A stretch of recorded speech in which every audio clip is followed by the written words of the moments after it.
Namaskar and welcome to In Focus. She used to be our most striking MP. Today, without doubt, she's our most striking minister. But her elevation to high office has caused a certain measure of controversy.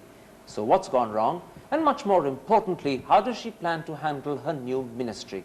With us today is the new Minister for Health and Family Welfare, Renuka Chaudhury. Minister, it's widely reported that your own party chief, Chandrababu Naidu, did not want you to become a minister. How do you react to that? Well, I'm glad you asked me this question because it's not true. It's not true. There's no other way to say it. It's simply not true. The papers claim that his preference was for either Sharda, the Lok Sabha MP, or Jayaprada, another Lok Sabha MP. What papers? Virtually every single paper you can name, the Indian Express, the Hindustan Times, the Times of India, the Pioneer, the Deccan Herald. Well, the fact is that it is Renuka Chaudhury who's minister. And my chief minister has given me the permission to say so. It's a very clever answer, but you haven't actually denied what I asked you. What? Were they his preference? No, they were not his preference. You were his first choice. Obviously. Then, for the record, so that this controversy ends, what is the present state of your relationship with Mr. Chandrababu Naidu? The same as it has been for the past 14 years, when I was a party worker and he was the general secretary of the party. The papers claim that of late, you have distanced yourself from him. In what way? There's a coolness, a lack of understanding. He's becoming suspicious of you. This is fiction. This is absolutely fiction. What would I benefit in distancing myself from the party? This is the party that I have put 14 years of my life into. And he trusts you as much as he did? I think I'm one of his most trusted lieutenants. And you're as close to him politically as you always were? Yes, but of course, that goes without saying. Then let's clear the air on a couple of other issues, because I think it's quite important that this matter should end here and now. Right. After your swearing in, but before you actually assumed charge as minister, you visited Hyderabad, and your supporters turned out... No, I took charge. I took charge and then went. Your supporters turned out during that visit in their thousands to greet and garland you. Was that organized or was it spontaneous? It was spontaneous. Who organized it? Are you implying that I organized it? Or your supporters organized it? My supporters are party workers. It was a party occasion. So everyone who came there to Hyderabad airport to greet you came of their own free will? I should hope so. Well, at the airport, it was said, and you were quoted, that I'm not thinking of becoming chief minister as yet. Now, whilst that may be true, do you think it was indiscreet? I did not hold a press conference at the airport. But did you... I did not hold a press conference at the airport. I was not interviewed at the airport. And there was no way I could have spoken anything. And the issue does not arise. We have a chief minister in Andhra Pradesh. Do you think someone overheard you saying in private, I don't want to be chief minister as yet? If I have said something in private, then it's none of the public business. But you are then holding open the possibility that you may have made this remark in private. You are just trying to put words into my mouth, and I'm not going to rise to that bait. No. What you're saying... I say, I've just taken over as central minister. Do you mind if I were to enjoy this for a little while? Just let me get my teeth into this job first. And after that, you look at being chief minister. You're very wicked. No, the issue does not arise. I'm not sure, Minister, whether it's me being wicked or whether it's you being extremely clever with language. Because on this particular question, I don't think the audience will feel I've got a clear denial as yet. Well, I'll tell you something. In this case, I have to say, you must let me say a little Hindi couplet. हम आह भी कहते हैं तो हो जाते हैं बदनाम, वो जुल्म भी करते हैं और चर्चा नहीं होती. लेकिन प्रॉब्लम तो ये मंत्री साहब कि इस बार आपने आह से तो काफी और कहा है. आपने तो मामला खुला छोड़ दिया that in private at Hyderabad airport you may actually have said this. मैंने हैदराबाद एयरपोर्ट में सिवाय नमस्ते और शुक्रिया मैंने कुछ और नहीं कहा. ऐसी कोई बात नहीं कही. मैं सवाल ही नहीं उठता है. तो why should I reply? No comment, nothing. Then one last little issue. Why do the newspapers allege, and again virtually every single paper says it, that Mr. Naidu saw your visit to Hyderabad and saw your comment about being chief minister one day as a threat? As chief minister. Well, if he's so close to you, he must have discussed it. We didn't have to because it's a non-issue. He didn't bring it up in any shape or form. We didn't discuss it. It's a non-issue. It's not relevant. It does not exist. We have far more important issues to discuss. So to sum up this bit of the interview, you're saying to me that your relationship with Mr. Chandrababu Naidu is as close Bingo. as it ever was. Go to the top of the class. Did you say bingo or did you say bimbo? Oh, no. I said bingo. You know, of course, why I'm asking you that, because I one of don't the know. newspapers claimed that you said of Jayaprada that she's a bimbo. No, I never said any such thing about Jayaprada. Why Do you should I? think such a thing of Jayaprada? Certainly not. It's very denigrating to the status of women. Jayaprada is woman first. Okay, so let's come back to the summing up. Right. Your relationship with the chief of your party is as close and as trusting as it always has been. Of course. And you've never done anything to threaten him, Of course. and you've never in any way been disloyal to him. Certainly not. And Then- excuse me, I have never been disloyal to anyone. Loyalty is one of my strengths. Then let's move on to what I would call the second aspect of l'affaire Renuka. It's said that you were sulking. So for the record, let me once again ask you, was your initial reaction when you were appointed Minister for Health and Family Welfare one of disappointment? Let me answer the first bit. Do you think I'm capable of sulking? I can fight.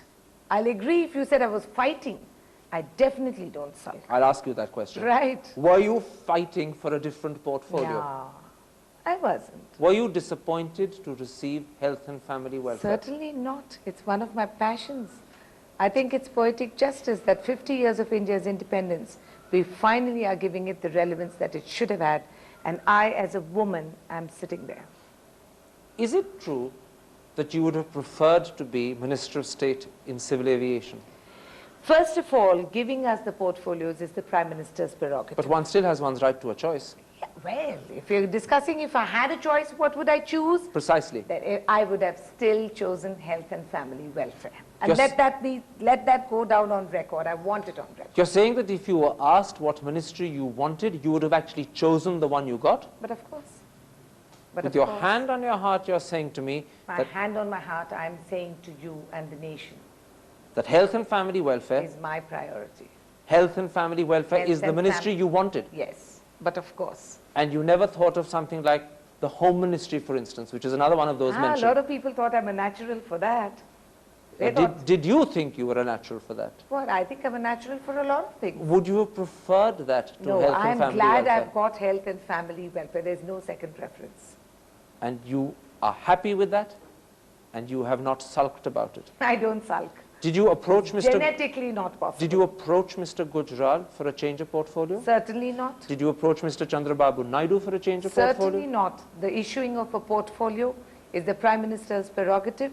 If there's any renegotiation, it is my Chief Minister's prerogative. There is no dispute about this, and I don't agree with that. One other question in this particular area. The newspapers have claimed that you thought that Health and Family Welfare was not a fitting portfolio for a two-time Rajya Sabha MP. Did you ever think that? I didn't know there's a formula for a one-time Rajya Sabha MP and a different formula for a two-time Rajya Sabha MP. And I think health and family welfare should remain priority for any MP. And I'm telling you this, that once I am through with this ministry, everybody is going to want family and health and family welfare because it is the only relevant issue. You can't do plan without population control. You can't talk about anything else if you don't address yourself to the basics. Let me try and sum up this Right. particular part of the interview Right. by asking you a tangential question. Right. You've said to me that you're as close to Mr. Chandrababu Naidu as you ever were. You've said to me that Health and Family Welfare, which is the ministry Mr. Gujral gave you, is the one you wanted.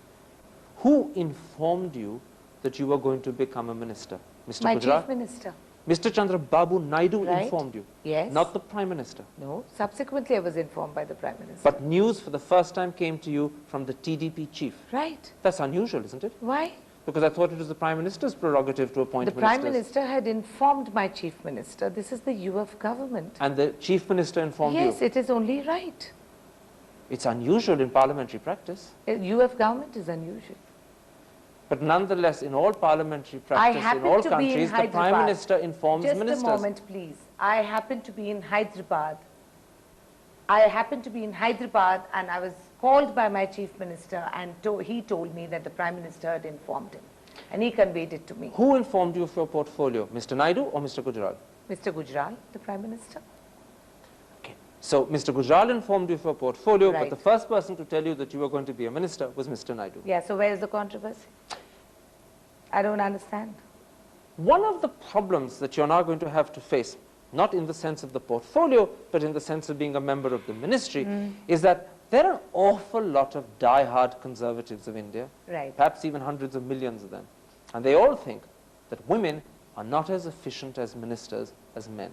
How are you going to prove them wrong? By being the best minister. What are you going to do to prove you are the best minister? Well, you'll have to wait. It's premature to say anything just now. I've just taken over. Let me put it differently. Why do you think that Mr. Gujral and before him Mr. Devagowda could not find on their side of the house even one woman fit enough to have cabinet rank?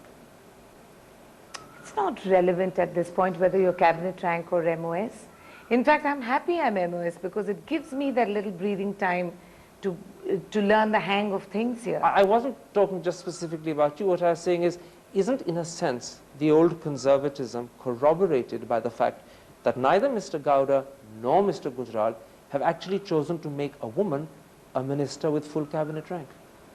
Maybe it's conservatism. Perhaps, yes, there could be a little inhibitions about giving a woman a cabinet rank because it's not that we are less competent. Would you or that rather we're that they less had able. done so? It would have been very good. It would have sent right messages.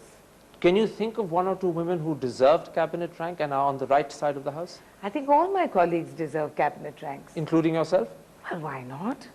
So in not giving you cabinet rank, you've got less than your desert. We are not facing a court-martial. No, you're not. But you're... I want to tell you something. In giving me MOS with the Prime Minister with me, I am very excited about taking up this portfolio. But you did say that you and your other three colleagues did deserve cabinet rank. Yeah, we are fit to be cabinet ministers. We are not less qualified to be cabinet ministers. What is the qualification you have? How is it that men are more relevant than us? That's not the issue. The issue is, are women capable of being cabinet ministers? The answer is yes. On that And it's note, not about me or some other individual. It's about the general philosophy, the attitude. On that note, Minister, we have to take a commercial break. But in part two, I want to talk to you about how you're going to handle your ministry and test just how good a minister you're going to be. Don't go away. We're going to be back in just a couple of minutes to continue this interview with the Minister for Health and Family Welfare.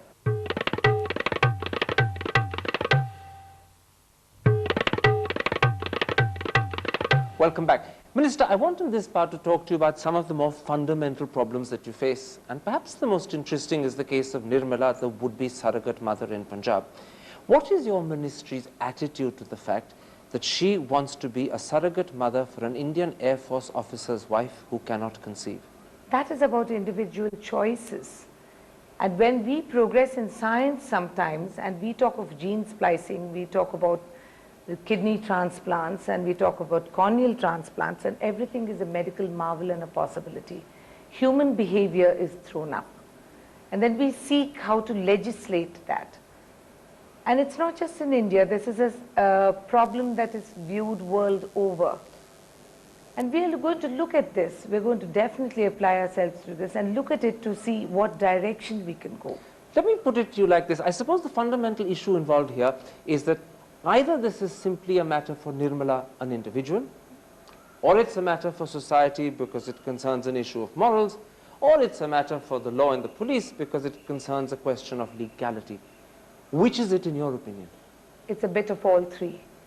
There's no drawing lines where human behavior is concerned and human sentiment and an emotion is concerned. When we try to legislate this, it is to get the correctness of what is perceived as right. Because when you bring about society and there are changes, radical changes, it is, you have to go about with how it is perceived. Nirmala's wanting to be a surrogate mother could be born of a deep emotional need that she's doing someone an invaluable service. It could be for money. It could be for any 1001 reasons. She's actually openly confessed that it's for money. Well, her husband is ill, he needs treatment, she's poor, this is the only way she can afford it. well, so then it's not just the Health and Family Welfare Ministry. It has to be an integrated effort by all of us as a nation, you as people and we as your representatives. Oh, absolutely. I take your point that it goes beyond the Health and Family Right. Welfare Ministry, but you're not just Minister for Health and Family Right. Welfare. You're a very prominent woman who in part two said Right. that you're actually there as a representative of all Right. Indian women in the cabinet. Right. So let me put something else to you. A sub-judge in Chandigarh and the city's Inspector General of Police have both said that they're going to examine whether Nirmala can be prosecuted under the Suppression of Immoral Traffic Act. Now, how do you respond to that? That it is hasty. That it is hasty. It does not, surrogate motherhood is not Immoral Traffic Act. It does not come under the purview of Immoral Traffic Act, as I'm sure when they investigate further they will realize. It is not more immoral than a man selling his kidney to pay off his wife's health debt. So I don't see why this should be a gender issue and a woman law should be misused against a woman. The only possible reason could be that unlike other surrogate mothers, Nirmala's baby will not be born through what's called in vitro fertilization, but through an actual act of sex with the Indian Air Force officer. Does that make it different? It does not make it different. It's about choices between two adult people, three adult people, and consent. It is not about Immoral Traffic Act, which is deemed under that you do it for monetary benefit. It could be viewed as adultery by different religious groups. So it's not so easy for us to sit across in moral judgment of this case. If It's I the first of its kind. If I understand your reaction correctly, although you're saying that there's a bit of a moral issue here, there's a bit of a legal issue here, it seems to me that it's the individual that is your primary concern here. And you're defending Nirmala's rights as an individual. No, I'm defending Nirmala's rights as a citizen of this country.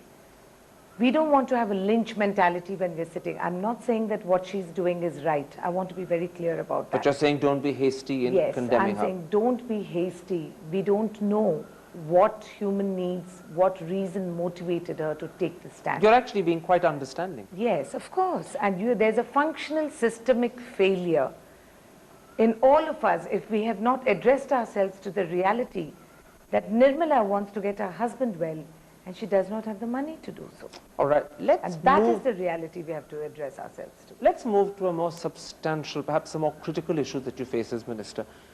How do you react to the shocking rate at which our population is growing every year? Well, by almost having a cardiac seizure myself, it does leave me breathless. Are you aware what the Indian population is today? Well, yes, we're also adding rapidly one Australia to us every time. In fact, I believe it's an Australia and a half. We're adding 17 million. Yes, we are. Does it worry you that by the year 2001 we'd have crossed 1 billion? Of course, it's a cause for worry, for not just me, but for every like-minded citizen in this country and for the world that is watching us, because we are going to be depleting natural resource. Besides, it is just not done. And it's time we took the subject out of the closet and started addressing ourselves to it. Well, what are the 2 or 3 things that you want to see done about this? First is awareness, isn't it? It's about educating. It's about bringing down infant mortality. It's about giving women economic rights. It's about legislating and giving them the rights to those legislations. It's about wiping out malnutrition. When politicians go out and say alleviate poverty, it's not just a political slogan. It's a very real thing. Minister, of course it's about all the things you mentioned because all of them together are involved in containing population growth.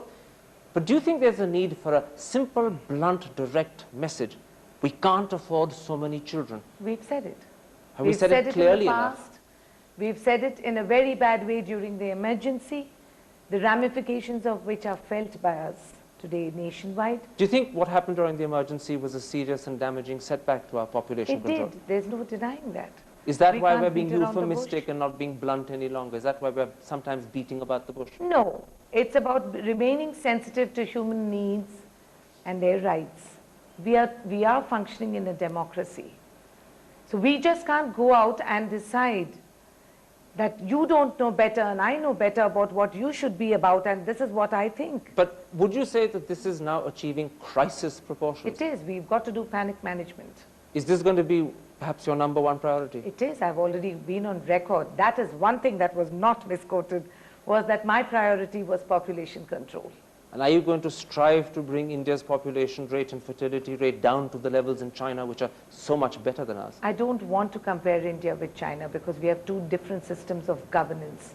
And the psyches of the peoples of each nation are carved out by the realities of but what they face. is it nonetheless your aim to dramatically reduce the population growth? Yes, of course. I hope to.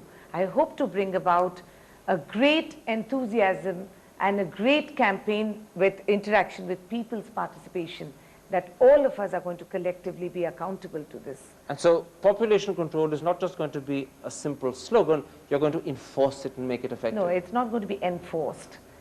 It's going to be educated. There's going to be a lot of awareness. But there are going to be results at the end of the day. I am very optimistic that we should be able to see it. Then before we end, let me come to one last subject, which is suddenly of great local interest, particularly in the capital. As Health Minister, you are primarily responsible for the state of many government hospitals, particularly in the capital. Have you ever visited an outpatient's clinic? And if so, what do you think of the state of affairs? I have visited an outpatient clinic. I have been there as a patient several times. And I know the realities. By virtue of becoming a minister overnight, unfortunately, we don't get a magic wand. I would very much love one to wave it and get these hospitals into the shape that they should be. But there is a reality. Everything comes back to population control. Some of our outpatients are servicing something like 2 lakh people. So they're overstretched. So we are overstretched. We are underfunded. We do not want to admit. But how do you explain the fact that 2 hospitals, AIIMS and Ram Manohar Lohia, are now said by the newspapers to be breeding areas for the Aedes mosquito, which spreads dengue fever? I don't think the hospitals are sitting out there and deliberately doing it. You'll find dengue mosquitoes everywhere. We were faced with dengue mosquito. But are they acceptable in a hospital? They're not acceptable, I agree. But that does not mean that we condemn these hospitals. I don't think they're doing it deliberately. All measures are being taken to sensitize people to cooperate. It's not one hospital that can get up and do it in a hospital where we get so much population turnover. Tell me something. So it's got to be a public campaign. Where in your list of priorities does improving the state of hospitals in Delhi come in? Right on top. Just after population? After population control, I have women's health care. I'm talking about macro planning. We've got to see it in 2 different aspects. You can't put both onto the same platform. I have priorities in macro planning and I have priorities in micro planning. But in micro planning, is this the top? Definitely, it's one of the top ones. And so can members of the audience listening to this interview tonight expect that within 6 months, the state of Delhi hospitals, the standard of care, the standard of hygiene will improve dramatically? I would also like to take this opportunity to address the viewers of this program that please come forward in all the schemes that I will be launching very soon. Because if you're not going to come forward and participate in taking care of your health along with me, I will not be able to do it. What you're I saying don't want to do a minister on them and say, I'm going to do all this wonderful stuff and I'm capable of it alone. So what you're saying is help me help you, Yes. because I can't do it on my own. No, help me, help us. I'm part of you too. Let us get this country on India's 50th year of independence. Let us all work towards a healthy India. On that note, Minister, thank you very much for talking to InFocus. That's it for this week. We'll be back next week with another interviewee. But for today, from the residence of Renuka Chaudhury in New Delhi, goodbye.